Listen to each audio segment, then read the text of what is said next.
ద్వాదశ జ్యోతిర్లింగాల్లో ఒకటైన మధ్యప్రదేశ్లోని ప్రఖ్యాత ఉజ్జయిని మహాకాళేశ్వర ఆలయాన్ని భారత దిగ్గజ క్రికెటర్ విరాట్ కోహ్లీ సందర్శించాడు.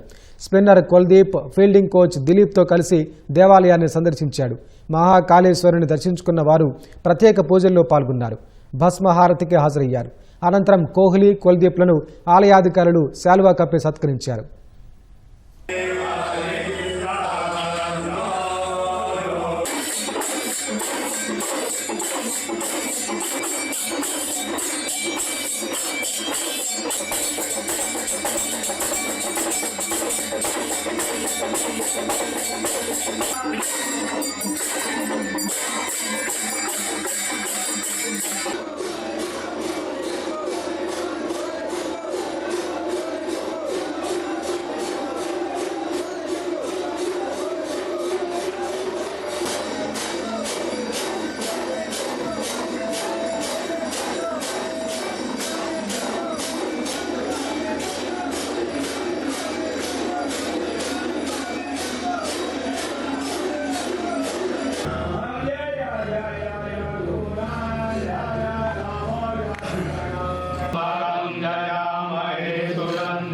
पुष्टिवर्धन